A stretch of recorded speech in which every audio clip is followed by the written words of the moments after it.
Buddy, in this series of enjoying great books, we have Rope Hypothesis by Bill Gaede, a free book, downloadable book available in the net, and we are now in the zero two. Actually, it's the fourth video, zero two, the Rope Hypothesis. Now he comes to the crux. You can see the previous videos and come here.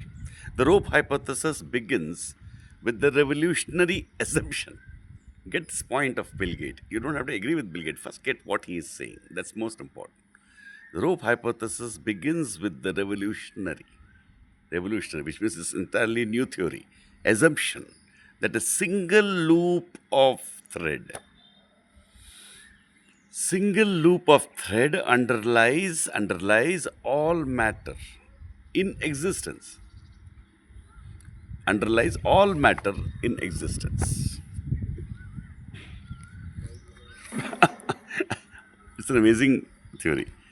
A single loop of thread underlies all matter in existence. Imagine now twisting this ring and forming a DNA like double helix. The double helix, like a rope. Both strands wrap around each other, right? You got the point? To form a rope. This is what he calls a rope. So it goes like this, and one more is like this. Actually, ropes are like that. This electromagnetic rope is the entity that mediates, get the word, light, gravity, and magnetism. This is a powerful futuristic proposal which people will discover in the future or understand maybe. Some such thing is true is actually my belief, but I'm not bringing my belief here. I'm only reading the book as it should be read word by word, and you can come to a conclusion. The rope hypothesis begins with the revolutionary assumption that a single loop of thread underlies all matter in existence. Imagine now twisting this ring and forming a DNA like double helix. Both strands wrap around each other to form a rope. It underlies all matter in existence, is saying. This electromagnetic EM rope is the entity that mediates light, gravity. It's like the cause of light, gravity, and magnetism. But the picture of our basic model is not yet complete. Let's mold the ends of this rope into balls of thread. So you have like this rope, you have like this balls of thread, rope, and again balls of thread here. Put the picture of our basic model, but the picture of of our basic model is not yet complete. Let's mold the ends of this rope into balls of threads. These will become our atoms. Thus, any two atoms will be bound by the twined threads will be bound, any two atoms will be bound, connected by the twined threads that end up constituting them. Like they'll become balls at time. Naturally, there are more than two atoms in the universe. But it's the underlying assumption that is crucial. Every atom in the universe is bound to every other atom in the universe by the electromagnetic rope that constitutes them. This is the totally wonder. And by the way, it is connected to quantum entanglement, wave particle duality, field, right? Even the connection between brain and consciousness, this is very fundamental, very radical, and very physical. Finally, somebody has come up and smashed the errors in mathematics becoming reality. The fallacy in modern physics, which I also agree with, many people agree with. But it's given an alternative after smashing the half irrationality that mathematics is reality. Mathematics is correct. It is describing reality. That's correct. But it is not reality. Then what is reality? This is reality, he says. Okay. We will go into a more detailed description later on.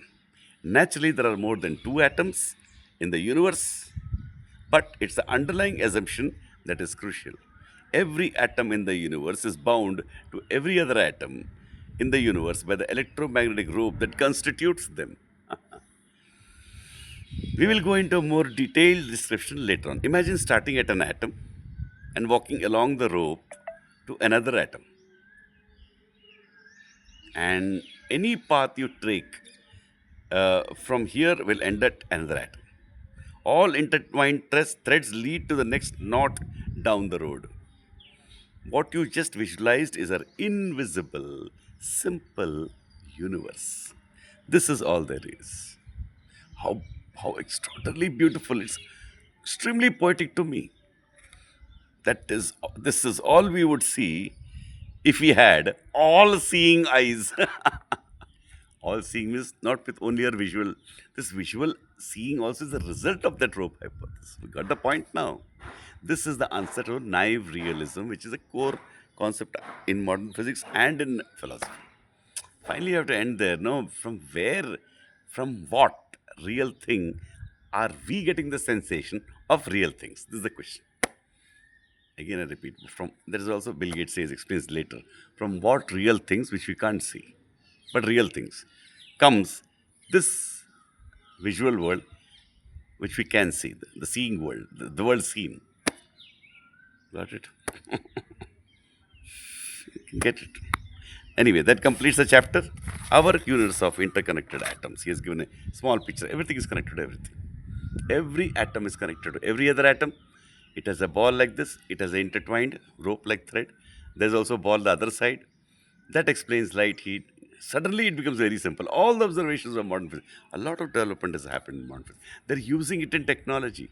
And this has been the explanation. So I sometimes jokingly say that, with one hypothesis, you can explain everything. Everything. And in humanities, with one hypothesis, the dim hypothesis, whether a person is or a country is holding a religious, which is disintegration view, or nihilistic view, or integrated view, rational view, determines that country. I'm just sharing. So that completes the chapter. This chapter is the fourth video. It's zero to the rope hypothesis. Thank you.